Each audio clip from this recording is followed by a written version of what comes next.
काली बिल्ली का श्राप। गांव के बाहर एक पुराना श्मशान घाट था, जहां कहते हैं रात के वक्त एक काली बिल्ली घूमती थी। वो कोई आम बिल्ली नहीं थी, बल्कि एक पंडित की आत्मा का श्राप थी। किस्सा ये था कि बरसों पहले गांव के पंडित चंद्रपाल ने तांत्रिक विद्या में बड़ी सिद्धि पाली थी। वो रात रात भर श्मशान में हड्डियों और राख से टोटके करता। लोग उससे डरते थे, लेकिन एक रात गांव के कुछ लालची लोगों ने उसे मार डाला ताकि उसकी जमा की हुई सोने की ईंटें चुरा सकें।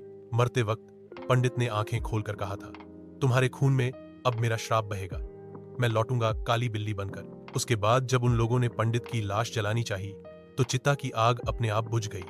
लोग डर के मारे लाश वहीं छोड़कर भाग गए। अगले दिन उसी राख से एक बड़ी काली बिल्ली निकली। उसकी आंखें सुर्ख लाल थीं और पूंछ जलती हुई लकड़ी जैसी लगती थी।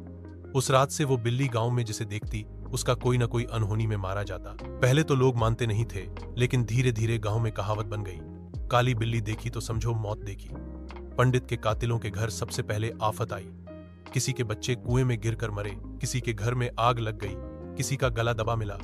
लेकिन सबसे डरावनी बात यह थी कि मरने से पहले सबने कहा वो बिल्ली आई थी। बरसों बाद ये बात बस डरावनी कहानी बनकर रह गई थी। लेकिन एक बार गांव के 4 लड़के मोहित, अर्जुन, नीरज और पिंटू ने तय किया कि वो उस काली बिल्ली का सच पता करेंगे। श्मशान में रात बिताएंगे। अमावस की रात थी। चारों ने मशाल और दूध से भरा कटोरा लिया।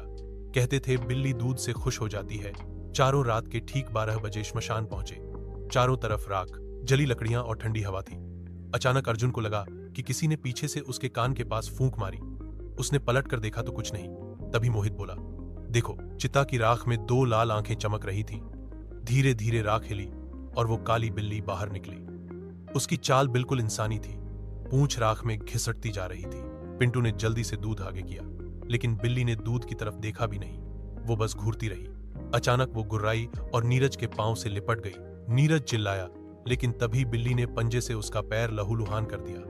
मोहित डर के मारे भागा, लेकिन पेड़ की जड़ों से टकरा कर गिर पड़ा। काली बिल्ली उसके ऊपर आकर बैठ गई और उसकी आंखों में देखकर गुर्राई, मेरा श्राप याद है। मोहित बेहोश हो गया। अर्जुन और पिंटू ने जैसे तैसे नीरज को पकड़ा और श्मशान से भागे। पीछे मुड़कर देखा तो बिल्ली ने मोहित की छाती पर पंजे गड़ा रखे थे। तीनों किसी तरह गांव पहुंचे, लेकिन सुबह होते ही खबर आई कि मोहित की लाश श्मशान में पड़ी मिली।